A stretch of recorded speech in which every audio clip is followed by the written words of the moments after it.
Hi everyone, मैं रोहन यादव आप सभी का अपने यूट्यूब चैनल पर स्वागत करता हूं। आप सभी लोगों को पता है कि मैं इस यूट्यूब चैनल पर समाज कार्य से संबंधित संपूर्ण जानकारी प्रोवाइड करता हूं। तो दोस्तों, मैंने इसके पहले पार्ट ए बना चुका हूं आप लोगों के लिए।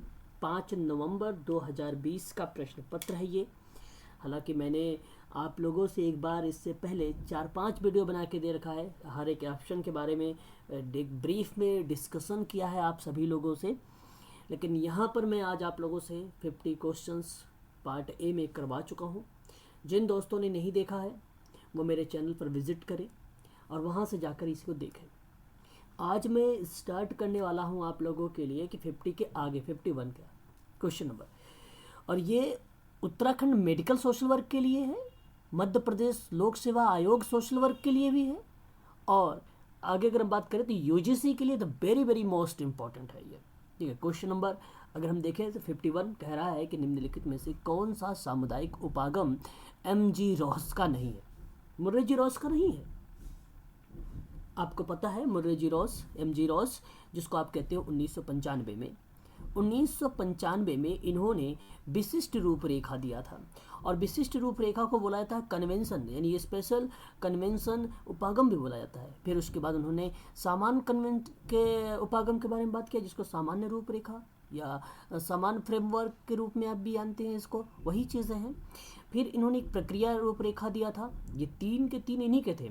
और जो चौथा मेंशन कर दिया सामाजिक योजना निर्माण उपागम, ये सामाजिक जो योजना निर्माण का है ये रोथमैन का है। ये किसका है? रोथमैन का है।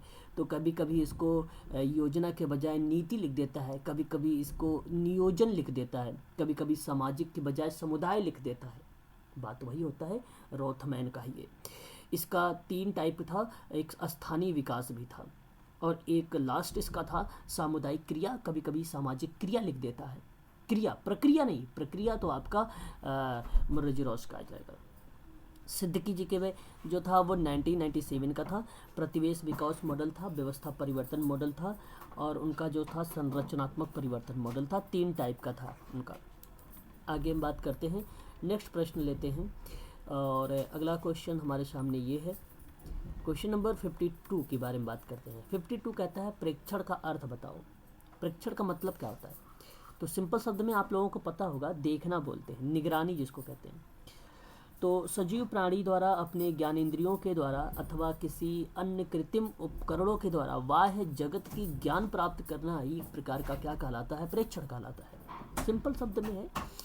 अब इसके अगर हम बारे में अगर बात करें तो इसका सही जवाब क्या होगा प्रेक्षण में? तो पक्षपात के साथ नहीं होता, ये अनेक प्रयोजनों के साथ होता है। तो ऑप्शन आपके ये सही हो जाएगा। और बिना किसी प्रयोजन के, तो बिना किसी प्रयोजन क्या? बिना किसी प्रयोजन का नहीं होगा, ये भी गलत है। कोई ना कोई प्रयोजन होता है। महत्वपूर्ण चर्चा के लिए प्रेक्षण नहीं किया जाता है ना। निगरानी ज्ञानेंद्रियों के अथवा या किसी उपकरणों के बाह्य जगत की जानकारी के लिए किया जाता है, ये कोई चर्चा थोड़ी ना, इंपॉर्टेंस तो ये भी नहीं। संरचना की समझ स्थापित करने के लिए किया जाता है। तो इसलिए आपका बी और ई जिसमें ऑप्शन में होगा वही करेक्ट जवाब होगा। और बी और ई की बात अगर करें तो ऑप्शन नंबर यहाँ पे सेकंड में आप देखें तो इसका सही जवाब मिल जाएगा आप सभी को, है ना। तो आप सभी लोग इसको ध्यान से देखे रहिए। आपके सामने एक और प्रश्न आ गया 53 नंबर का। 53 यानी 53, और वेरी वेरी मोस्ट इंपॉर्टेंट, इसको स्टार लगाइए सभी बच्चे। और नारीवादी समाजकार्य, लीना डेनिनल्ली श्वेत सामाजिक कार्यकर्ता की आलोचना करती हैं ये। 1986 में लीना डेनिनल्ली ने नारीवादी समाज कार्य के बारे में बात किया था। अब आप देखें तो ऑप्शन नंबर यहाँ पर मिल रहा है। अगर आपको मिल गया 1 का 4 में तो आप उसी को लगा दीजिए, option number B. Peter Mars के बारे में अगर बात करें तो कार्य केंद्रित पद्धति को लेकर ये काफ़ी ज़्यादा फेमस थे 1992 में, पीटर मार्स, ठीक है। और अगर हम बात करें नील बेटमैन के बारे में, तो नील बेटमैन 2005 में कल्याण अधिकार यानी कल्याण सत्ता की पद्धति में काफ़ी फेमस थे। कब? 2005 में। क्राइसिस हस्तक्षेप, जिसको आप संकट हस्तक्षेप भी बोलते हैं, रणनीति थी ये। और ये लीडिया रिपोर्टर स्वास्थ्य देखभाल में संकट सिद्धांत के आकार का उपचार करने के लिए लीडिया रिपोर्टर सामाजिक कार्य की रचनात्मक पद्धति के रूप में काफ़ी फेमस थे। तो इनका सही जवाब हो जाएगा, इससे मैच हो जाएगा ऑप्शन नंबर आपका सही जवाब, सेकंड वाला। अच्छा, मैं डिस्कस नहीं करूंगा सारे ऑप्शनों के बारे में, डायरेक्ट मैं आप लोगों को बताते चलता हूँ। निम्नलिखित में से कौन कौन जो है अधिकारों की अवधारणा का स्पष्ट करते हैं, आपको बता दूं तो इसमें नैतिक और सामाजिक रूप से सही अथवा न्याय संगत उचित व्यवहार करना, क्वेश्चन नंबर 54। तो आप कहेंगे बिल्कुल सही है। न्यायोचित दावे पर औचित्य, ये भी सही है। जो विविध नैतिक रूप है अध्यर्थता वस्तु, ये भी आपका सही है। निर्धारित समुच्चय का अनुपालन करने के लिए लोगों का बाध्य करना, ये गलत है। Option number A B C, यहाँ पर ऑप्शन नंबर 4 में दिया हुआ है, यही आपका करेक्ट जवाब है। 1 वर्ष से कम आयु के बालक को मृत्यु अगर हो जाएगी तो उसे क्या संज्ञा दिया जाएगा? 1 साल से कम के बालक है, अगर उसकी मृत्यु होती है तो उसे शिशु मृत्यु दर कहा जाएगा, है ना, उसे शिशु मृत्यु दर कहा जाएगा। बाल मृत्यु दर 5 वर्ष से कम बच्चों की उम्र को बोला जाता है। हाल ही में अगर हम बात करें तो बाल मृत्यु दर की 5 से कम मृत्यु दर भी जो है जन्म के बीच मरने की संभावना को संदर्भित करता है, उसको रिप्रेजेंट करता है ये, ठीक है। तो इसे आप खास कर ध्यान रखेंगे, ये भी अपने आप में इम्पोर्टेंट क्वेश्चन है ना। और अगर हम बात करें यहाँ पर बी के बारे में, प्रसव पश्चात के बारे में बात करता है, तो नवजात मृत्यु के बाद 28 दिन और या 1 वर्ष के आयु के बीच में नवजात शिशु की मृत्यु दर के रूप में इसको परिभाषित किया गया है ना। नवजात शिशु मृत्यु दर के बारे में बात किया जाए तो इसमें बेसिकली जीवन के पहले 28 दिन के भीतर में जीवित बच्चे की मृत्यु से संदर्भित है, तो यही एक प्रारंभिक नवजात शिशु दर बताती भी है, तो ये आपका हो जाता है। बाकी इसका सही जवाब ऑप्शन नंबर सी है, ठीक है। आप सबको समझ में आ भी रहा होगा, मैं आशा कर रहा हूँ। बाकी कोई डाउट है तो कमेंट करते ही नहीं, आप लोग कमेंट किया करें, है ना। रहन सहन के स्तर पर निम्नलिखित में से, अच्छा आप लोगों ने कल क्वेश्चन में कमेंट करके नहीं बताया था कि कितने क्वेश्चन आप सबके सही हुए, लेकिन आप बताया करें, है ना। तो रहन सहन स्तर में निम्नलिखित में से किसे सम्मिलित नहीं किया जाता है? तो शिक्षा का स्तर, मकान की, रोजगार की, आत्मसम्मान। इतना सरल प्रश्न तो कहाँ मिलेगा भी, आत्मसम्मान, है ना, इसे संदर्भित नहीं किया गया। 4, अब आपको कथन दिया गया, अभिकथन, शिक्षा के फलस्वरूप सहभागिता आती है। 57 कहता है शिक्षा के फलस्वरूप सहभागिता आती है, बिल्कुल आती है। अभिज्ञानता के कारण किसी भी क्रियाकलाप में सहभागिता कठिनाइयों का सामना करना पड़ सकता है, ये भी सही है। लेकिन देखिए यहाँ पे शिक्षा का फलस्वरूप सहभागिता आती है, पार्टिसिपेशन आती है, और फिर कह रहा है कि अज्ञानता के कारण जो है किसी भी क्रियाकलाप में सहभागिता कठिनाई होती है, तो अज्ञानता के कारण, ये बात तो ठीक है, लेकिन स्टेटमेंट दोनों के अलग अलग हैं। ऑप्शन नंबर यहाँ पे सेकंड आपका सही जवाब हो जाएगा। व्याख्या नहीं हो रही है ना, तो इसका सही जवाब बी फॉर बॉम्बे हो जाएगा, ठीक है। आगे आप सभी लोग देखें, समाज कार्य एक प्रकार का अगर हम बात करें तो अभी आप लोगों को मैंने हाल ही में कल शायद चर्चा कर रहा था, एक और प्रश्न 2017 में पूछा गया था, IFSW, आपको पता होगा, इंटरनेशनल फेडरेशन सोशल वर्कर के बारे में बात हो रही, विश्वव्यापी परिभाषा में निहित किया गया था। क्या क्या चीज़ें परिभाषित की गई थी, वेरी वेरी मोस्ट इंपॉर्टेंट, इसको स्टार लगा लीजिए, है ना, 58 का। तो अगर हम बात करें तो इसमें जो है कॉमन नंबर्स या एक प्रकार से हम कहें बात तो ड्रॉप हुआ था क्वेश्चन ये, तो ये तो समानता के बारे में भी बात करता है ना, आज़ादी, स्वतंत्रता, खुशहाली बढ़ाना, तो इन सब के बारे में बात करता है। लेकिन ऑप्शन देख लीजिए आप, पहला और 4th कॉमन लग रहे हैं ना, इसलिए कॉमन नंबर मिले सबको, तो ड्रॉप था। ये सबके सही सारे जवाब थे। यहाँ पे अगर आप ए को भी सही मान लीजिए, 4 को भी सही मान लीजिए, दोनों सही मान लीजिए, एग्जाम में ऐसा नहीं होता है, लेकिन इसलिए ड्रॉप कर दिया जाता है इस प्रश्न को। स्वास्थ्य रोग स्पेक्ट्रम के निर्धारित चरम बिंदु क्या है है ना, आपको बताना है, बताइए जरा मुझे क्या होना चाहिए इसका सही जवाब। ये भी प्रश्न ड्रॉप है ना। स्वास्थ्य रोग स्पेक्ट्रम के बारे में, रोग, बीमारी, चोट से जुड़ी बीमारी आदि के बारे में बात करता है, व्यक्तियों को लेकर विपत्तियों की सीमा को संदर्भित करती है ना। तो व्यापक नैदानिक स्पेक्ट्रम होता है HIV संक्रमण। हालांकि कोई चीज़ में मेंशन तो नहीं किया गया है कि क्या चीज़ें होनी चाहिए, तो यहाँ पे ये कॉमन क्वेश्चन था, ड्रॉप किया गया था, इसका एक भी ऑप्शन सही नहीं है। ठीक है, सारा पता नहीं कहाँ कहाँ से उठा के डाल दिया इसमें, है ना। कोविड-19 से लग रहा है व्यक्ति काफ़ी प्रभावित हो गया एग्जामिनर, है ना। तो बैक टू बैक 2 क्वेश्चन आप लोगों ने देख लिया ड्रॉप किया हुआ। सूची 1 सूची 2 से मैच करना है आपको। सामाजिक दूरी का मापनी या पैमाना, व्यवहार्स के नाम आ ही रहे होंगे आपको, अच्छे तरीके से आपको पता है। अब अगर 1 के 2 से मैच कर गया तो आप 1 को लगा दीजिए, वरना आगे चले जाइए। सफ़ेद पोष जुर्म के बारे में अगर हम बात करते हैं तो आपको सदरलैंड के बारे में बात होनी चाहिए। प्रभावी जाति के बारे में अगर बात होता है तो M.N. श्रीनिवासन का नाम लगा दीजिए। लघु आपको पता होगा लघु समुदाय रॉबर्ट रेडफील्ड का हो जाएगा, ऑप्शन ए पर ये सही हो जाएगा, है ना। बहुत ही सरल प्रश्न था ये, है ना। आगे अगर हम बात करते हैं, इनके बारे में मैंने बड़ी डीप में चर्चा किया है अलग से, है ना, सारे ऑप्शनों के बारे में भी बताया है अच्छे तरीके से। समाज कार्य गृह नहीं है, समाज कार्य समूह है। समूह समाज समूह कार्य का सिद्धांत नहीं है ना। अच्छा प्रश्न है, और आप सबसे मैं जानना चाहूँगा ये प्रश्न का सही जवाब क्या होगा। ठीक है, क्वेश्चन नंबर अगर आप देखें तो आपके सामने 61 शायद क्वेश्चन है, ये क्वेश्चन नंबर 61, और ये भी प्रश्न आपके सामने ड्रॉप किया गया था 2020 में। तो इसने रिकॉर्ड बना दिया एक प्रकार का, है ना, UGC सोशल वर्क में। तो काफ़ी प्रश्नों को ड्रॉप किया गया। ठीक है, और इस एग्ज़ाम में अगर आप लोगों ने क्रैक नहीं कर पाए तो वही फिर तो मुश्किल है, फिर तो आपको अच्छे से पढ़ना ही पड़ेगा, है ना।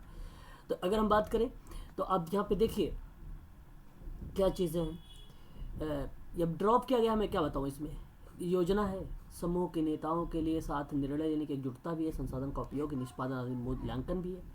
अब इस ऑप्शन में नहीं दिया है कोई, 3 तक गया फिर रुक गया, इसको आगे D भी बढ़ा देना चाहिए था, है कि नहीं। चलिए आगे बात कर लेते हैं। आपको पता होगा सोशल ग्रुप वर्क में प्रिंसिपल एंड प्रैक्टिस करके एक किताब लिखा था HB ट्रेकर ने, उसी के 10 सिद्धांत थे, वही सिद्धांतों से प्रश्न पूछे गए, कई बार प्रश्न पूछा हुआ है वो सिद्धांत, है ना। रॉबिसन के अकॉर्डिंग अगर हम बात करें समूह में संचार के लिए प्रमुख प्रकारों के बारे में, रॉबिसन के द्वारा, रॉबिसन किन बात पे चर्चा करते हैं। अगर हम बात करें नियंत्रण हो जाएगा, अभिप्रेरणा हो जाएगा, भावनात्मक अभिव्यक्ति हो जाएगी, सदस्यों पर शांत रहने के लिए लक्ष्य का अवहेलना करने पे दबाव देना, ये गलत है। बाकी तो रॉबिसन नियंत्रण, अभिप्रेरणा और इसके बारे में बात किया है। अब आप देख लीजिए जहाँ पर मिलेंगे वही सही हो जाएंगे। ऑप्शन नंबर यहाँ पर 4 पे दिख रहा है, यही करेक्ट जवाब है, ABC, बाकी है ही नहीं D वाला, है ना। आगे अगर हम बात करते हैं सामाजिक प्रतिरक्षा का, अगर परिभाषा पता होगा तो आप कर लेंगे। निम्नलिखित में से किसके निवारण और नियंत्रण का प्रयास किया जाता है, तो सामाजिक प्रतिरक्षा है ये। अच्छा प्रश्न है, और अच्छा प्रश्न है तो किशोर कर्तव्यनिष्ठ आप कह लीजिए, या तो आप अपराध, ये चीज़ें मेंशन की गई है नियंत्रण के लिए किशोरों को। अनैतिक दुर्व्यापार का दमन, ये भी कहा गया है। नशाखोरी निवारण का नियंत्रण, ये भी किया गया है। वृद्ध व्यक्तियों की सुरक्षा दी। भाई इतना सरल प्रश्न कहाँ से आएगा बताइए आप लोग। ABCD यहाँ पे चारों के चारों सही है कि नहीं। प्रश्न को आपको समझ आना चाहिए, अगर नहीं समझ में आएगा तो फिर मज़ा ही नहीं आएगा। कर्मचारी की बात करते हैं, प्रसूति तो आपको पता होना चाहिए 1961। अगर हम बात करें कर्मचारी भविष्य निधि के बारे में बात करें तो 1952। 52, अब ऐसे नोट करें बल्ले बल्ले 52, तो बल्ले बल्ले कब होती है, PF में होता है ना 52। बीमा कब होगा भाई 48। भाई जाहिर सी बात है, AK-47 चल रहा था, औद्योगिक विवाद अधिनियम में मैंने आपको ट्रिक बताया था, तो उसमें बीमा भी जिन व्यक्तियों ने करवाया होगा उनका फ़ायदा हुआ हो, तो आप ऐसे ट्रिक बना के याद करें। कर्मचारी राज्य बीमा नियम 1948 है। कर्मचारी प्रतिकार अधिनियम के बारे में बात करें तो 1923 है। ठीक है, तो बस आपको यही ध्यान रखना था। तो आप देखिए यहाँ पे 48, 52, ये तो क्रम से देखा है। ABCD कहाँ दिया है, ऑप्शन नंबर D में दिया हुआ है ना। तो ऐसे प्रश्नों को पढ़ा जाता है, तरीका होता है पढ़ने का, आप लोग कर जाओगे, लेकिन आप थोड़ा सा मेहनत करेंगे तब, ऐसे नहीं। सामाजिक कार्यकर्ता को निम्नलिखित में से किन तकनीकों का पारंगत होना चाहिए। अब बताइए, आप सोशल वर्कर हो, आपको क्या क्या चीज़ें आनी चाहिए भाई। आपको विवेचना करनी आनी चाहिए, परामर्श देना आना चाहिए, पुनर्बलन देना आना चाहिए, आश्वासन देना आना चाहिए, और ये सारा चीज़ मैं करवा चुका हूँ आप लोगों को। Option number D for Denmark correct जवाब होगा यहाँ पे, है कि नहीं। प्रश्न ऐसे ही किया जाता है, इतना सरल प्रश्न है कि क्या बताऊँ मैं आप सबसे। नीचे दिए गए अभिकथन A और दूसरे में R दिया हुआ है। जानबूझकर स्थापित संबंध समस्याओं का समाधान के लिए महत्वपूर्ण होगा? भाई आप बताएं जरा। तो आप कहेंगे बिल्कुल होगा, इसमें कोई दो राय नहीं है। जानबूझकर स्थापित संबंध समस्याओं के समाधान के लिए महत्वपूर्ण तो होता ही होता है, और संबंध स्थापित करना, संपर्क बनाना आवश्यक भाग है, और उसके फलस्वरूप समस्याओं का निवारण भी हो जाता है। तो दोनों के दोनों देखिए स्टेटमेंट भी सही आ रहे हैं, और भी आपका सही जगह है यहाँ पे, ए आर दोनों सही हैं, आर और ए की सही व्याख्या भी कर रहा है। ऐसे प्रश्न तो आप इजीली आंख बंद करके कर लीजिए, है कि नहीं? प्रश्न पढ़ते ही जवाब मिल जाते होंगे आप लोगों को। आगे हम बात करते हैं, और कह रहा है कि गायलैंड और जॉन एंड कोलोडाइन के अकॉर्डिंग समूह विकास का प्रक्रम। अब देखिए, आपको वो ट्रिक आपको पता है, मैंने आप लोगों से बता रखा है। टुकमैन फॉर्मिंग अब्जॉर्बिंग वाला जो टोटल इसने 5 बताए थे। बेल्स के अकॉर्डिंग अभी मैंने कल करवाया था, है कि नहीं? अब प्रश्न पूछा है गारलैंड और जॉन और कॉइनलैंड के बारे में, कोलोडाइन के बारे में। ये क्रम नहीं पता होगा तो नहीं कर। अब यहाँ से मैं बता दूं आपको, ये प्रश्न तो आना तय है भाई, कोई दो राय नहीं है इसमें, इसलिए रट्टा मार लो यार, इसको तो रट्टा ही मार के जाओ तो आप कर पाओगे, इसमें तो कोई दो राय नहीं है ऐसे प्रश्नों को। तो इसका सही जवाब क्या होना चाहिए? एक तो होता है पूर्व संबद्धता, फिर उसके बाद होता है घनिष्ठता, फिर उसके बाद होता है विभेद। अब 1 2 3, 1 2 3 कहाँ पे? 1 3 2, 1 3 2 कहाँ मिलेगा? 1 3 2 मिल रहा है आपका यहाँ पर सी में। तो ए और सी और बी तीन में ही मिल रहा है ना, तो बस मिल गया भाई। अब बताओ, यही सही जवाब है। डी उसके बाद पृथक्करण आ जाएगा, फिर उसके बाद शक्ति और नियंत्रण आ जाएगा, फिर डी आ जाएगा पृथक्करण लास्ट में। ठीक है, इसका आप सभी लोग ध्यान रखेंगे, है? पता होना चाहिए आप सबको, है कि नहीं? निम्नलिखित में से योजनाएं हैं कालक्रमानुसार दर्शानी है। प्रधानमंत्री सड़क ग्राम योजना है, 25 दिसंबर 2000 की है कि नहीं? पता होना चाहिए। PMAGY प्रधानमंत्री आदर्श ग्राम योजना 11 अक्टूबर 2014 11 अक्टूबर का है। प्रधानमंत्री जीवन ज्योति योजना 9 मई 2015 का है। प्रधानमंत्री वन वंदना योजना 4 मई 2017 को। अब इसको मैच कर लीजिए फटाफट, पहले कौन सा है? अगर हम बात करें तो पहला 2000 आएगा, फिर 2014 आएगा, 2015, 2017 आएगा। तो ABCD ए दे दिया है, तो ABCD कहाँ पर है? ऑप्शन नंबर सी में है, थर्ड में है। लगा दीजिए इसको आंख बंद करके, है कि नहीं? सरल प्रश्न थे, बहुत ही इजी प्रश्न। क्वेश्चन नंबर 69 की बात करते हैं। अब ये देखो कॉमन नंबर मिला सबको, ड्रॉप किया हुआ प्रश्न है, हालांकि ये रिपीटेड भी है 2017 का, एक बार 2017 में भी ये प्रश्न आया हुआ था, लेकिन वहाँ पे शिक्षक दिवस के बजाय साक्षरता दिवस दिया था, इसलिए वो प्रश्न 2017 का सही हो गया, है ना। अब अगर हम बात करें यहाँ पे देखिए, युवक दिवस में कंफ्यूजन है। अगर कंफ्यूजन है तो एक 12 जनवरी है, एक 12 अगस्त है। 8 मार्च है, उसके बाद आपका 8 मार्च के बाद जो है शिक्षक दिवस है।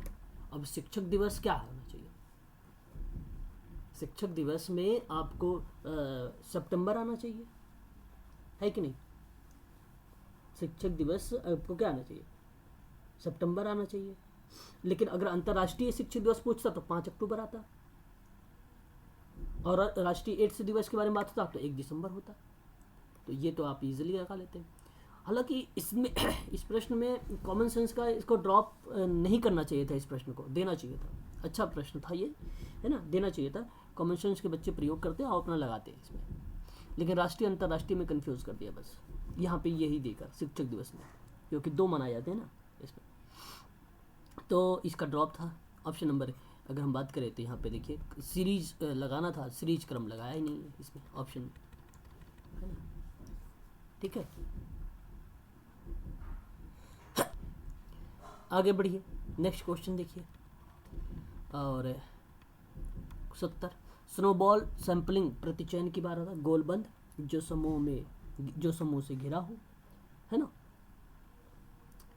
अब ये प्रश्न आपके सामने, अगर हम कहें तो ये क्या होना चाहिए? स्नोबॉल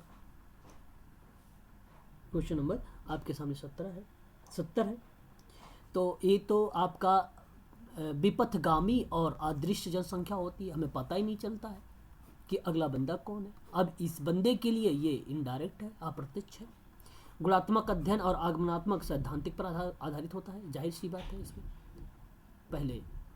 पहले इसको उदाहरण फिर नियम बताए जाते हैं, ये चीज़ें ये भी लागू होती है।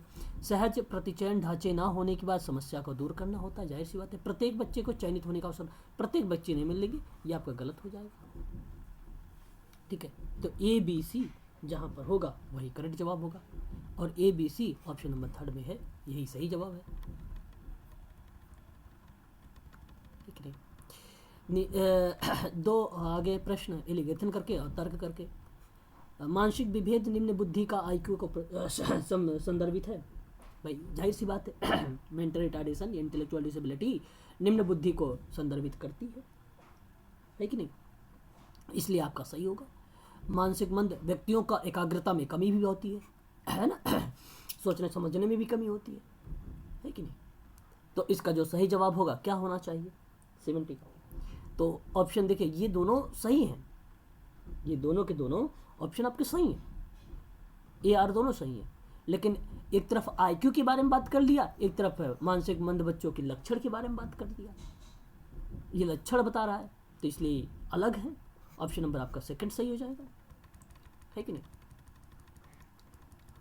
आगे बात कर लेते हैं। ये नीचे दिए गए विकथन ए और आर है। प्रतिमानों का उल्लंघन करने की दिशा में जो विधिक दंड दिया जा सकता है क्या, क्वेश्चन नंबर 72। बिल्कुल दिया जा सकता है। सॉरी, प्रतिमानों का उल्लंघन करने पर, अगर आप प्रतिमान मॉडल का आप उल्लंघन करेंगे तो उसे विधिक दंड दिया जाएगा। नो, ये आपका गलत है, ठीक है, ये आपका गलत है। आगे अगर हम बात करते हैं, प्रतिमान किसी व्यक्ति के व्यवहार को विनियमित करने में नियंत्रण तंत्र माना जाता है, बिल्कुल माना जाता है, ये आपका सही। तो इसका सही जवाब अगर हम बात करें तो 72 क्वेश्चन है वो ऑप्शन नंबर डी करेक्ट है, ठीक है।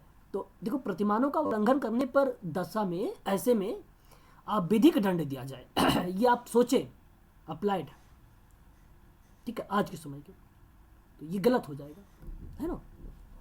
आगे बढ़ते हैं।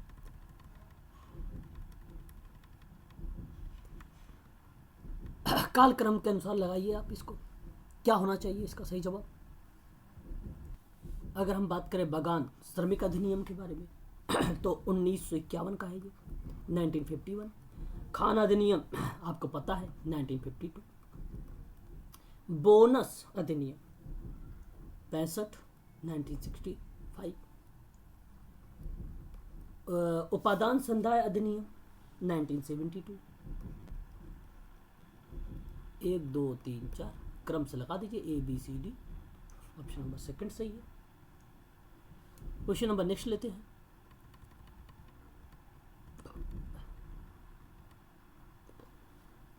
मीन्स टेस्ट है ना, क्वेश्चन नंबर 74 का मीन्स टेस्ट के बारे में बात कर रहा है।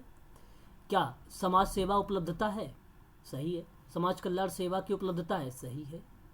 आर्थिक रूप से कमजोर वर्गों को सेवाएं उपलब्ध कराना, देखो आर्थिक रूप से मीन्स टेस्ट नहीं है, आदिवासियों के सेवाओं के लिए है ना, तो ऑप्शन नंबर यहाँ पे सही हो जाएगा, ए बी।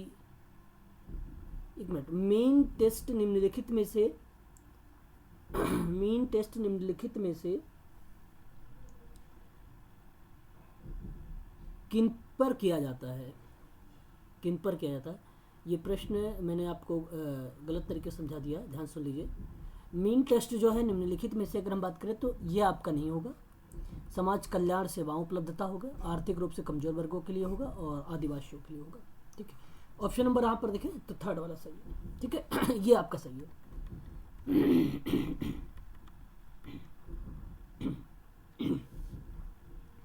क्वेश्चन नंबर 75 के बारे में अगर हम बात करें तो इसका सही जवाब क्या होना चाहिए, आप लोग जरा मुझे बताएं इसका सही जवाब।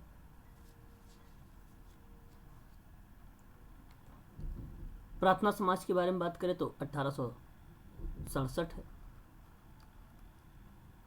बॉम्बे में आत्माराम पांडुरंग महादेव गोविंद रनाडे का नाम आता है। ब्रह्म समाज के बारे में बात करें तो 1828 कलकत्ता राजा राम मोहन राय के नाम आता है, 1828। सर्वेंट्स ऑफ इंडिया सोसाइटी के बारे में अगर हम बात करें तो गोपाल कृष्ण गोखले 1915 में नाम आता है ना। भारतीय जनता के हितों के लिए रक्षा किया है इन्होंने। सत्यशोधक समाज के बारे में अगर हम बात करें तो महाराष्ट्र में ज्योतिबा फुले का नाम आता है 1873 में। अब महादेव गोविंद रानडे और आत्माराम पांडुरंग मैंने कहाँ पर बोला था, मुंबई में प्रार्थना समाज में, जो 1867 में हुआ था। ऑप्शन ए आपका सही हो जाएगा यहाँ पर, है ना। तो सरल प्रश्न है, आप समझ भी रहे होंगे सभी लोग। सामाजिक व्यवस्था को संस्थागत परिवर्तन लाना है, क्वेश्चन नंबर 76 है। और प्रतिकूल परिवर्तनों को रोकने के लिए, गोलबंद करने के लिए समाज कार्य की विधि बताइए जरा आपको। तो एक तो सामाजिक आंदोलन है, जो व्यक्तियों पर एक बड़ी जनसंख्या में अगर बात किया जाता है, एक अनौपचारिक संगठन को ही हम बोलते हैं सामाजिक आंदोलन, जो सामाजिक लक्ष्यों के लिए किया जाता है। तो इसमें अनेक व्यक्तियों का प्रभावशाली संस्कृति, संकुलों, समस्याओं और विशिष्ट वर्गों के समाज की संशोधित या हस्तांतरित करने का एक समूह प्रयास होता है। सामाजिक क्रिया ये होता है कि सामाजिक व्यवस्था के लिए संस्थागत परिवर्तन, तो दो टाइप के मैंने बताए थे आप लोगों को, संस्थागत और एक गैर संस्थागत, है ना, याद आ गया होगा। तो सामाजिक क्रिया ही है आपका यहाँ पे सही जवाब, ठीक है। Option number B for Bombay सही जवाब हो जाएगा। बाकी सामुदायिक संगठन आप जानते हैं कि व्यक्तियों का एक समूह जो अपनी सामान्य आवश्यकताओं को पहचाने, आवश्यकताओं को पूरा करने में सहायता प्रोवाइड करता है। PRA और RRA। PRA मतलब आपको पता होगा, पार्टिसिपेटरी रूरल अप्रेजल कहते हैं, उन व्यक्तियों पर जोर देता है जो स्थानीय लोगों को सशक्त बनाती है। और RRA रूरल रैपिड अप्रेजल होता है, ये आपको पता होना चाहिए ये भी, है ना। 1900 क्वेश्चन नंबर अगर हम बात करें 77 में, तो निम्नलिखित में से कल्याणकारी राज्य की अवधारणा। अब आपको मैंने भी हाल ही में बताया है कल्याणकारी राज्य के बारे में। कल्याणकारी राज्य की अवधारणा के आधार पर हम करते हैं तो बेवरेज रिपोर्ट आता है। बेवरेज रिपोर्ट नवंबर 1942 का था। आप ध्यान रखिएगा, ये प्रश्न, ये टॉपिक मैंने भी हाल ही में करवाया है आप लोगों से, तो आप इसे ध्यान रखिएगा। सामाजिक अर्थशास्त्री थे विलियम बेवरेज रिपोर्ट 1942 में। सोशल इंश्योरेंस एवं जो है अलाइड सर्विसेज नामक रिपोर्ट इन्होंने प्रकाशित की थी। Social insurance and allied services नामक। कल्याण राज्य की अवधारणा देते हुए स्थानीय जो है स्वास्थ्य सेवाओं के कार्य पर इन्होंने अधिक बल दिया है बेवरेज रिपोर्ट में, तो इसलिए आपका ये बेवरेज रिपोर्ट वाला सही जवाब हो जाएगा। मनुस्मृति के बारे में अगर हम बात करें तो ये हिंदू धर्म के कई ऐसे धर्मशास्त्रों से पहला एक प्राचीन एक कानूनी पाठ या संविधान को माना गया है। मनुस्मृति के द्वारा ही धार्मिक लेख को बताया गया है। 12 अध्याय हैं जिसमें 268 श्लोक दिए गए हैं, 2684 श्लोक दिए गए हैं, ठीक है, मनुस्मृति में। मैग्ना कार्टा जो है आज़ादी के महान चार्टर है, ये चार्टर एक्ट है एक, जो इंग्लैंड के कानूनी परिपत्र में सबसे पहले इसने 1215 में जारी किया था। किंग जॉन द्वारा किया गया था ये, किंग जॉन के द्वारा। और भारत के भाग जो 3 है भारत का, वो भी मैग्ना कार्टा कहा जाता है, उसको संज्ञा दी गई मूल अधिकार को। पुअर लॉ आपको पता होगा 1601, है ना, निर्धन कानूनों के लिए स्थापित किया गया है ये। अक्षम निर्धन, शारीरिक रूप से सक्षम निर्धन और शारीरिक रूप से सक्षम निर्धन या भगोड़े, जिसमें सुधार गृह में दंडित किया जाता है इनको। तो ये 3 बातें इसमें भी ध्यान रखना आप लोग। ऑप्शन नंबर ए आपका करेक्ट जवाब हो जाएगा यहाँ पर, ठीक है। रामकृष्ण मिशन की स्थापना कब की गई है? तो 1875 में की गई थी, 1875 नहीं 1897 में किया गया था। ऑप्शन नंबर ए आपका सही जवाब हो जाएगा। कलकत्ता में, बेंगलोर में स्वामी विवेकानंद ने किया था इसको, इनके गुरु थे रामकृष्ण, ठीक है। तो ये आपका सही हो जाएगा। उद्देश्य क्या था? मानवता एवं सामाजिक कार्य को सुधार करना, अनाथों की सहायता करना, गरीबों की कठिनाइयों को दूर करना, ये इसका उद्देश्य था रामकृष्ण मिशन का, ठीक है। तो ये आपका सही जवाब हो जाएगा, ऑप्शन नंबर ए। आपको सूची मैच करना है तो अगर हम बात करें यहाँ पर हस्तक्षेप के बारे में, हस्तक्षेप अनेक स्तरों का फोकस करता है, तो जो फोकस करेगा वो सामान्य एक परिपेक्ष होगा। अब आप ए का दूसरे जहाँ मैच कर जाएगा वहाँ पे आप कर देना। ऑप्शन नंबर ए में मैच किया है, पहला वाला सही है, ठीक है। और अगर हम बात करें कि अभ्यास स्थिति में पर्यावरणीय व्यक्ति पर फोकस करता है तो परिस्थिति की प्रणाली परिपेक्ष होता है। जैविक समाज व्यवस्थाओं में गति की अंतःक्रिया होता है, तो यह सामान्य एक प्रकार के परिपेक्ष होता है। भेदभाव की समस्याओं को प्रभावों पर फोकस करता है तो निर्जाति संवेदी परिपेक्ष होता है। ऑप्शन नंबर आपका ए करेक्ट हो जाएगा। क्वेश्चन नंबर अगर हम बात करते हैं एससी के बारे में, आत्म साक्षीकृत व्यक्तियों के लिए। अब आत्म साक्षीकृत क्वेश्चन आपको याद आ रहा होगा मैस्लो का। अच्छा, यहाँ पे लिखा भी है कि विशिष्ट मैस्लो की पहचान करिए आप लोग। मैस्लो का पदानुक्रम का सिद्धांत है, मैस्लो का विप्रेरणा का सिद्धांत है, मैस्लो पिरामिड है, अब्राहम मैस्लो का सिद्धांत, मैस्लो का मानवतावादी का सिद्धांत, पदानुक्रम का सिद्धांत, काफ़ी नाम है उसका। तो उसमें उच्च जो है मानवतावादी मनोविज्ञान में आत्म परिपूर्णता को लेकर मानव जीवन के मूल्य के बारे में बताया इसने कि हर एक व्यक्ति जो है आवश्यकता लेकर पैदा होता है और आवश्यकता के साथ वो मर जाता है। ऐसी बात इन्होंने कहा मैस्लो ने। तो इन्होंने कहा कि शारीरिक ज़रूरतें होती हैं जहाँ पे भूख, प्यास, रोना इत्यादि चीज़ें शामिल की गई हैं। सुरक्षा और रक्षा की ज़रूरतें होती हैं, शारीरिक, नौकरी, संसाधन, स्वास्थ्य, प्रॉपर्टी आदि की ज़रूरत पड़ती है। ये दूसरा बोला इन्होंने, पिरामिड के माध्यम से बताया था इन्होंने, है ना। फिर एक इन्होंने बताया था कि तदात्मी का संबंध होता है, जहाँ पे दोस्ती, परिवार, जीवन साथी का प्रयोग होता है, इसे तदात्मी का संबंध भी बोला जाता है। फिर इन्होंने बोला एक कि आत्मसम्मान होता है, स्व विश्वास, उपलब्धि, दूसरों का सम्मान करना, दूसरों का सम्मान से संबंधित था ये। और एक था लास्ट वाला, और इन्होंने कहा कि स्वप्रत्यक्षीकरण, और यहाँ पे आत्म साक्षीकृत व्यक्तियों के कुछ लक्षण पूछे गए हैं प्रश्न में। तो आपको बता दूं उनके स्वयं के स्वभाव को ये भी हो जाएगा। कतिपय कार्यों के लिए वचनबद्ध कर लेकर बात किया है इन्होंने, समर्पण करने की बात किया है, स्वतंत्रता, निजता, स्वतंत्रता की भी बात किया है इसने। रचनात्मक अभिवृत्ति भी होती है, भी बात। दैनिक जो होता है वो तो पहले में आ रहा था, तो ये कहाँ से आएगा लास्ट वाले में। ये लास्ट का लक्षण पूछा था, पहचान करना था। ये ABCD आता है, तो ABCD ऑप्शन नंबर 4 में दिया हुआ है, ठीक है, यही करेक्ट है। 2011 में LGBT अधिकारों के बारे में बात किया है। 2011 में संयुक्त राष्ट्र मानवाधिकार परिषद ने LGBT, समलैंगिक, उभयलिंगी और ट्रांसजेंडर अधिकारों की मान्यता देते हुए अपना पहला प्रस्ताव पारित किया था। उसके बाद उसने UN को रिपोर्ट जारी कर दी थी, ठीक है। तो संयुक्त राष्ट्र मानवाधिकार परिषद 2006 में स्थापित किया गया है, ये आपको पता भी होगा। तो यहाँ पे करेक्ट जवाब जो होने वाला है वो क्या होने वाला है कि संयुक्त राष्ट्र मानवाधिकार परिषद, इसी को रिपोर्ट तो पहला दिया था इसने, पारित किया था। तो option number B for Bombay हो जाएगा आपका। अमेरिकी सीनेट, यहाँ पे अगर हम बात करें तो यू सीनेट कांग्रेस की एक ऊपरी प्रतिनिधित्व सभा थी, जो सदस्यों की संख्या बताई गई 100 थी। 4 मार्च 1789 में इसकी स्थापना की गई थी अमेरिकी सीनेट की। बाकी आपको पता होगा WHO के बारे में, World Health Organization, option number C में दिया हुआ है, जिनेवा में है। 7 अप्रैल 1948 में 194 सदस्य देश है इसके। भारतीय मुख्यालय भारत की राजधानी नई दिल्ली में है, ठीक है। 7 अप्रैल को मनाया जाता है स्वास्थ्य दिवस, तो ये भी थोड़ा सा इसको ध्यान रखें, है ना। ऑस्ट्रेलियाई मानवाधिकार के बारे में बात कर लेते हैं। शांतिपूर्ण समृद्ध राष्ट्र है ऑस्ट्रेलिया। खुद USA महासभा के द्वारा परिषद के लिए चुना गया था 2018 से लेकर 2020 तक, तो ये आपका यहाँ पर भी सही हो जाएगा। बट आप ध्यान रखेंगे यहाँ पर ऑप्शन नंबर संयुक्त राष्ट्र महाधिकार जो है महाधिकार परिषद के बारे में, B वाला सही जवाब था इसका। भारत में सहकारी, स्थानीय और स्वशासन का आरंभ निम्नलिखित में से किसने किया है?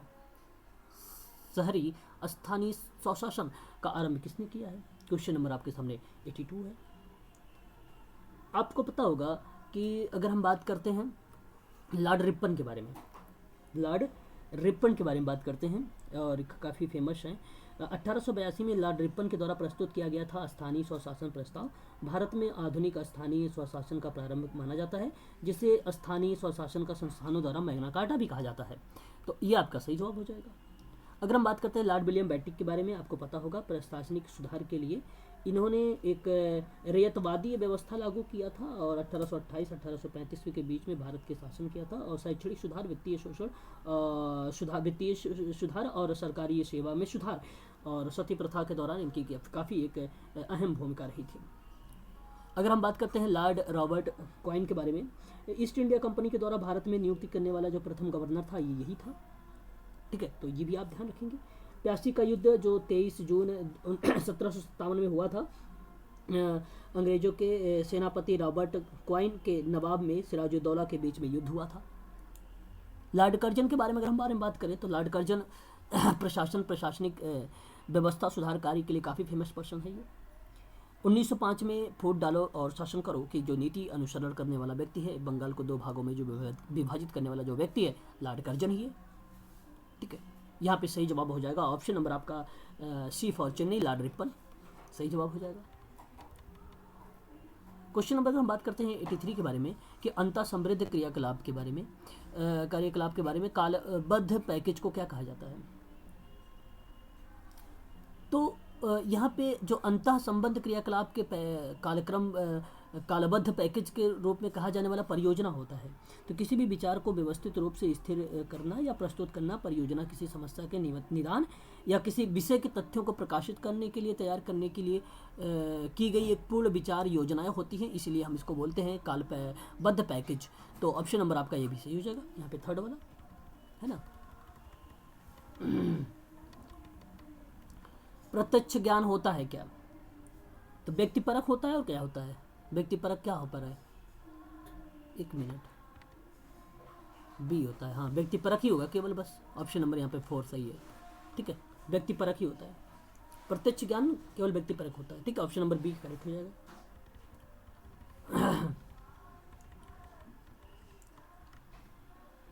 किशोर न्याय बालकों की देखरेख संरक्षण अधिनियम 2015 के तहत देखरेख संरक्षण आवश्यकताओं के बालकों के लिए निम्न उपाय किए गए थे। कौन कौन से निम्न उपाय किए गए थे, है ना, अच्छे प्रश्न है। 1986 में बाल न्याय अधिनियम पारित किया गया और 16 वर्ष की आयु में कम लड़का और 18 वर्ष से आयु के कम लड़की को इसके अंतर्गत रखा गया था। इसके द्वारा किए गए कानूनी विरोधी कार्यों को बाल अपराध की श्रेणी में इनको रखा गया था, ठीक है।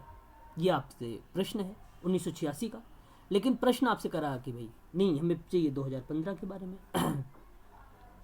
तो 2015 में क्या था, संघर्षग्रस्त बच्चों के लिए देखभाल, संरक्षण और आवश्यकता वाले बालक बालिकाओं के नवीन किशोर न्याय देखभाल अधिनियम 2015 में लागू किया गया और हितों को ध्यान में रखा गया। पुनर्वासन के बारे में ध्यान में रखा गया, दत्तक ग्रहण के बारे में, पुनः मिलाने के लिए और वापसी के बारे में। तो ऑप्शन नंबर यहाँ पर जो देखेंगे ABCD यही आपका सही जवाब हो जाएगा, फोर्थ वाला। 1986 को निरस्त कर दिया गया था 2000 में, है ना, फिर लागू किया गया 2000 वाला, ठीक है। इसे भी आप लोग थोड़ा सा ध्यान रखेंगे। काफ़ी प्रश्न अच्छे अच्छे आए हुए हैं। ये भी प्रश्न देखो इंपॉर्टेंट है, स्टार लगाइए कि प्रति 1000 व्यक्तियों की संख्या में प्रतिकलन निम्नलिखित में से किस माप के अंतर्गत आता है। स्टीवेंस का नाम सुना होगा 1946 में, नामित केवल नाम से, क्रम सूचक रैंक और क्रम से, है ना भाई, ये तो पता हुआ, क्रम सूचक नामित, है ना। और अगर अंतराल के बारे में बात करें तो अंतराल क्या होता है, मध्यस्थता। अंतराल मतलब उसमें लिखा हुआ है उपरोक्त दोनों जो हैं सीमाओं को निर्धारित किया जाता है और यह शुद्ध मानी जाती है और यह सभी के लिए दूरी बराबर रखता है। यथेष्ट शून्य कहाँ पाया जाता है, यथेष्ट शून्य कहाँ पाया जाता है, अंतराल मापनी में पाया जाता है। अनुपात है एक, अनुपात मापनी, और यहाँ पे प्रति 1000 जो मृत्यु की संख्या होती है परिकलित बताती है, ये आपको अनुपात में बताता है। मापन अधिक यथार्थ या शुद्ध रहता है। वास्तविक शून्य के बारे में बात यहीं पर होता है। सबसे अच्छा कौन है, राम और श्याम का अंक का कंपेयर कर लीजिए, अनुपात रेशियो में आ जाएगा तो सबसे अच्छा पता चल जाएगा कि राम है। तो प्रति 1000 मृत्यु व्यक्तियों की संख्या में परिकलन जो बात करता है माप करने के लिए, वो ऑप्शन नंबर 3 हो जाएगा, मापनी हो जाएगी आपकी, और वो मापनी है अनुपात मापनी। दुगना और आधे के बारे में बात इसी में होता है ना। अंतः वैयक्तिक संबंधों में द्वंद्व उत्पन्न होने का स्वाभाविक है, बात ठीक है भाई, सही है ये। वाह प्रभाव के कारण सदैव, अभी ये गलत हो गया, सदैव विद्यमान होता है, गलत है, जरूरी थोड़ी कि हमेशा वाह से ही मिले ये चीज़ें। ऑप्शन नंबर आपका यहाँ पर क्या जवाब हो जाएगा, ए सही है, आर गलत है, ऑप्शन नंबर 3 सही हो जाएगा यहाँ पर, है कि नहीं। दुर्खिम का बात अगर हम करते हैं तो 88 का इसका सही जवाब क्या होना चाहिए। दुर्खिम ने अगर हम बात करें तो यहाँ पर आप देखें असंगतता जो है यही आपका सही जवाब है। ये विचलन का सिद्धांत के आधारित पे है, उसके आधार पे असंगतता, है ना। कर्मकांड आपके सामने आप देख रहे कर्मकांड, इस विश्वास का प्रभाव जो मानवीय जीवन के व्यवहारों पर भी पड़ता है, जिसे मनुष्य पूजा आराधना विभिन्न कर्मकांडों के माध्यम से संचालित करता है। धर्म ही की प्रकार की विशेषता होती है। अनुरूपता क्या होता है, व्यक्ति जो है दूसरे के प्रभाव के कारण किसी तरह से कार्य करता है तो वो अनुरूपता होती है। और पश्च गमनवाद क्या होता है, मर्टन ने दिया था ये, संस्कृति के लक्ष्यों के प्रतिमानों और संस्थागत मानदंडों के साथ व्यक्तियों का अनुकूल किए जाने की जो अपनी योजना होती है उसको प्रत्यक्षगमन कहा जाता है। तो ऑप्शन नंबर अगर असंगतता है, ये एक प्रकार का विचलन है। जब सामाजिक विचलन होता है, जब सामाजिक असंगतता होती है, तब सामूहिक विवेक का वर्णन सामाजिक मानदंडों के एक समूह के रूप में करता है, जिसके द्वारा किसी समाज के सदस्य जो है उसका अनुसरण करते हैं। तो आत्महत्या विचलन का सिद्धांत असंगतता जो संगत में ना होने का प्रभाव, जो संगत में ना होने का भाव रिप्रेजेंट करे तो वो असंगतता होता है। तो विचलन का सिद्धांत तो इसी ने दिया है, दुर्खिम नहीं दिया है। ये आपका सही जवाब हो गया, असंगतता हो जाएगा। ऑप्शन नंबर सी सही है यहाँ पर। प्रश्न नंबर अगर हम बात करते हैं 89, क्या कहता है कि सामान्यतः समाज कार्य व्यवसाय का उद्देश्य क्या होगा? सामाजिक अन्याय उन्मूलन करना, भाई समाप्त करो इसको। इच्छाओं को अमुक्त करना, बात ठीक है। कष्ट निवारण करना, ठीक है। भेदभाव थोड़ी ना होता है, ये गलत हो जाएगा। ए बी सी जहाँ पर होगा वही सही जवाब है। ऑप्शन नंबर ए करेक्ट है आपका, है ना। आगे बात करते हैं प्रसरण का वर्गमूल क्या कहलाता है? ये बहुत ही अच्छा प्रश्न है, बहुत ही सरल प्रश्न भी है। परास उतना ही क्षेत्र होता है, अगर हम परास के बारे में बात करें तो उतना ही क्षेत्र होता है जहाँ किसी भी क्रिया का प्रभाव पड़ता है। अगर हम प्रकीर्णन के बारे में बात करें तो प्रकीर्णन क्या होता है? प्रकीर्णन के तिरछापन, फैलाव, बिखराव होता है प्रकीर्णन। और माध्यिका क्या होती है? जो व्यवस्थित श्रेणी में दो बराबर संख्याओं को विभाजित कर दे और या वास्तविक मूल्यों को स्वतंत्र करके बताए, वह माध्यिका कहलाती है। मानक विचलन क्या होता है? मानक विचलन वही है प्रायिकता इस सिद्धांत जो सांख्यिकी के किसी भी सांख्यिकी जनसंख्या या डेटा सेट या प्रायिकता का वितरण जो प्रसरण वर्गमूल के मानक विचलन कहलाते हैं, जो प्रसरण वर्गमूल के मानक विचलन कहलाते हैं। तो प्रसरण का वर्गमूल क्या कहलाता है? मानक विचलन कहला रहा है। बात सही है, ऑप्शन नंबर सेकंड सही है यहाँ पर। अब आपको यहाँ पर गद्यांश है, पढ़ना है आपको। शिशु केवल अभिव्यक्त होते हैं, शिशु केवल अभिव्यक्त होते हैं। तो शिशु केवल अभिव्यक्त होते हैं तो कहाँ पर होते हैं? देखिए जरा यहाँ पर कि आपको पढ़ना पड़ेगा, थोड़ा सा ध्यान देना कि शिशु केवल संतोष और व्यथा को व्यक्त करते हैं।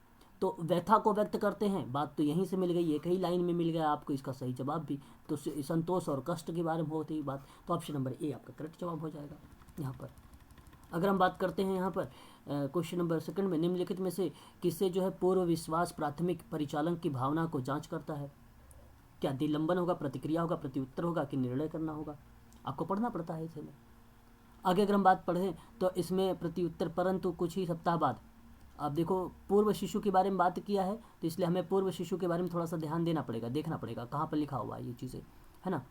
तो परिस्थिति हम देखें यहाँ पे, ये देखिए जरा आप सभी लोग यहाँ से कि प्रथम वर्ष के दौरान शिशु के जो है भावनात्मक स्थिति में भेद कर सकता है और उस पर प्रतिक्रिया दे सकता है। तो कुछ परिस्थितियों में वे प्रत्युत्तर होते हैं जो पूर्व प्राथमिकता में परिचालक की भावनाओं की जांच कर सकते हैं।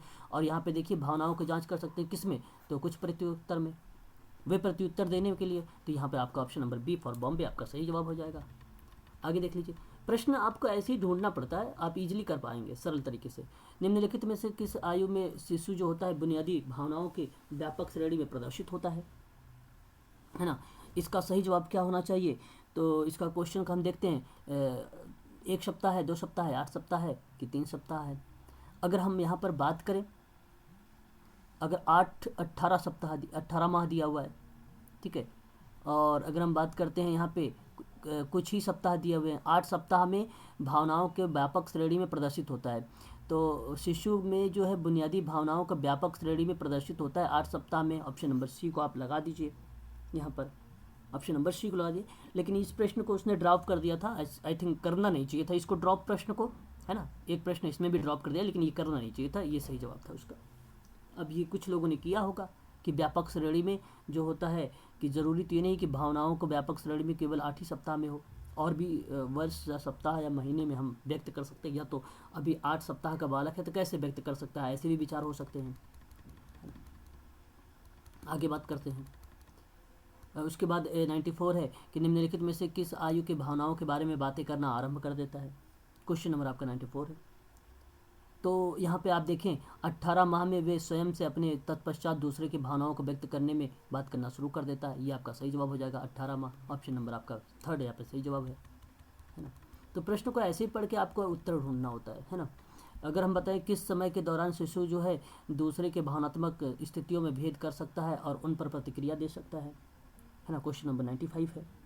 तो अगर हम बात करें तो यहाँ पर आप देखें और आपको ढूंढना पड़ेगा, है ना, कि भाई भावनात्मक स्थितियों में बात हो रही है, भावनात्मक स्थितियों में बात हो रही है। तो यहाँ से हम पढ़ते हैं प्रथम वर्ष के दौरान शिशु जो है अन्य भावनात्मक भेद कर सकते हैं।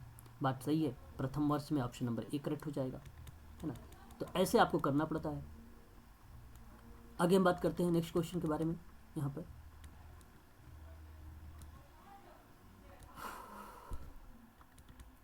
एक मिनट, अच्छा सही हो गया। यहाँ पे क्वेश्चन नंबर 97, 96 हो गया क्या? एक मिनट में देखना चाहूँगा, नहीं हुआ है। इन गद्यांश में प्रयुक्त जो शीर्षक होगा वो क्या है? शीर्षक क्या है इसका? शीर्षक के बारे में बात किया है। अगर 96 के बारे में अगर हम बात करें तो ये कहीं ना कहीं अगर जो शीर्षक रिप्रेजेंट करता है वो समाज कार्य को रिप्रेजेंट करता है कि अधिकारिक और अधिकारहीनता। कहीं अगर आप पढ़ेंगे तो जैसे आपको पता चल जाएगा सामाजिक परिप्रेक्ष्य में अधिकारिता का विचारों को हितों में बहुत से हित और अचानक एक साथ सामने आते हैं। तो कहीं ना कहीं सामाजिक के बारे में ही समाज कार्य और सामाजिक मामलों की महत्वपूर्ण अवधारणा बन गई है। तो हम इस बात को बोल सकते हैं कि यह एक प्रकार का किन चीज़ों को रिप्रेजेंट करता है सामाजिक मामलों को लेकर अगर हम बात करें तो जो ये गद्यांश का उपयुक्त शीर्षक रहा है, सबसे ऊपर का शीर्षक, वो कहीं ना कहीं सामाजिक, अगर हम बात करें तो सामाजिक कार्य को रिप्रेजेंट किया है। ऑप्शन नंबर 3 आपका सही हो जाएगा यहाँ पे, समाज कार्य, है ना। क्वेश्चन नंबर अगर हम 97 देखें तो यहाँ पे कह रहा है कि इस गद्यांश में बौद्धिक विमर्श के लिए उल्लेख नहीं है। 97 बौद्धिक विमर्श के लिए उल्लेख नहीं है। तो आप अगर यहाँ पे देखें तो यहाँ पे आप कह रहा है कि अब यह राजनीतिक, सामाजिक, नीति, शैक्षणिक, तो सामाजिक और शैक्षणिक तो मिल गया, सांस्कृतिक और वैयक्तिक भी मिल गया, और फिर उसके बाद प्रबंधकीय और बौद्धिक विमर्श का केंद्र माना जाता है साथ साथ आत्म। अब भी बताइए यहाँ पे कहाँ लिखा हुआ था अध्य व्यवसायी बौद्धिक विमर्श, तो कहीं नहीं लिखा हुआ है, तो इसलिए आपका सही जवाब हो जाएगा ऑप्शन नंबर यहाँ पर ये कह रहा है कि नहीं है। तो यही आपको ढूंढना था, नहीं, है ना। क्वेश्चन नंबर अब हम देखेंगे 98 के बारे में।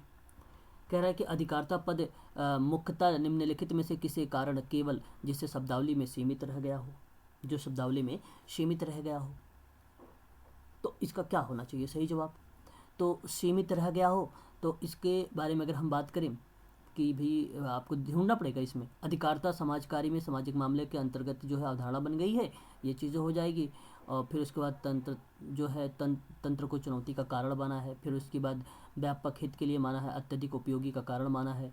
फिर उसके बाद इसने क्या माना है, परंपरागत राजनीति के परे माना है।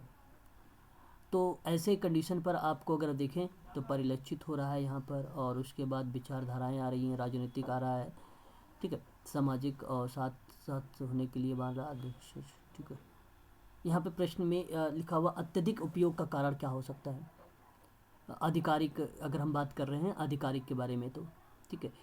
तो यहाँ पर निम्नलिखित में से कारण केवल जो है, यहाँ आप देखें इस पे कि अवधारणा का व्यापक हितों में परिलक्षित हो रहा है, ठीक है। तो जब ये परिलक्षित हो रहा है तो जाहिर सी बात है उस कंडीशन में आपका अत्यधिक अवधारणाओं के विचारों को लेकर चीज़ों में लाई जा रही है। तो कहने का तात्पर्य ये होगा, प्रश्न अगर आप पढ़ेंगे तो विशेष शब्दावली का सीमित रह गया है, तो अत्यधिक उपयोग का कारण ऑप्शन आपका ये भी सही माना जाएगा, यही सही है आपका, यही करेक्ट है। ऑप्शन नंबर 3 सही गलत सही जवाब है, ठीक है। 3 कर लेंगे आप, इसको देखना एक बार, है ना। अधिकारिता अभिप्राय का जो है व्याख्या नहीं है, व्याख्या नहीं है ना। अब इतने अच्छे अच्छे प्रश्न हैं कि अधिकार विहीनता का चुनौती दिया जाना चाहिए, कि अन्य व्यक्तियों को प्रभावित नहीं करता है, कि आपसे पूछ रहा है कि जीवन पर नियंत्रण होता, परिवर्तन लाना होता है, तो अभिप्राय क्या है, व्याख्या नहीं करता है। तो देखो जीवन का नियंत्रण होगा, परिवर्तन लाना होगा, और अधिकार विहीनता को चुनौती देना होगा, अन्य व्यक्तियों को प्रभावित नहीं करता है। ये देखो एक कॉमन, अपने कॉमन सेंस का प्रयोग करो, प्रश्न पढ़ने की ज़रूरत नहीं है। इस गद्यांश तो आप पढ़ चुके हो कई बार, आप लोगों ने देखा भी, ऊपर से देखते आ रहे हो। तो ऑप्शन नंबर 3 यहाँ पर सही जवाब हो जाएगा, ठीक है। ऐसे इसका मीनिंग यही निकलेगा, ठीक है, कि सभी व्यक्तियों को जो है यहाँ पर अन्य व्यक्तियों को प्रभावित नहीं करता है, ये कोई मीनिंग नहीं है इसका, है ना। एक लास्ट प्रश्न देख लीजिए आप लोग, है ना। गद्यांश की व्याख्या की गई है, तो गद्यांश की व्याख्या क्या है? केवल वाला तो हमेशा गलत होता है, इसलिए आप इसे हटा दीजिए। अधिकारता की अवधारणा में परंपरागत रहित तरीके से परे होता है, तो जाहिर सी बात है अगर आप यहाँ पर देखें पहले ही लाइन में, तो वो चीज़ें सीधा लिखा हुआ है कि सेवा प्रयोक्ता के केवल अधिकारित्व में उसकी अधिकारहीनता की चुनौती देना की बात कर रहा है। और अगर हम बात करें यहाँ पे, तो अधिकारता जहाँ जहाँ पर मिले वह उसको आप पढ़ें, विवादों को शामिल होना चाहिए, ठीक है, तो ये भी आपका गलत ही हो जाएगा, है ना। या तो आप सबसे बड़ा अगर आप देखें तो उसको भी लगा सकते हैं ऑप्शन नंबर यहाँ पे। तो ट्रिक की भी प्रयोग कर सकते हैं कुछ चीज़ों को, अब समय व्यतीत नहीं करना है आपको। वैसे बहुत सरल गद्यांश आया हुआ था 2020 का, और ये प्रश्न बहुत ही ईजी तरीके से आप सभी लोगों ने कर लिया है। तो यहाँ पे कंप्लीट हुए हैं 5 नवंबर 2020 के समाज कार्य के 100 क्वेश्चन मैंने कंप्लीट करवा दिए हैं आप लोगों के, ठीक है। तो आज के लिए बस इतना ही, फिर शाम को हम लोग अभी मिलेंगे उत्तराखंड के मेडिकल सोशल वर्क की क्लास में, और फिर उसके बाद मिलेंगे हम लोग मध्य प्रदेश के लोक सेवा आयोग का जो समाज कार्य का है उसमें भी आज हम लोग क्लास लेंगे, और फिर यूजीसी का हम क्लास लेंगे शाम को, जो है 2017 का पेपर आज कंप्लीट करवा देंगे, ठीक है। चलिए।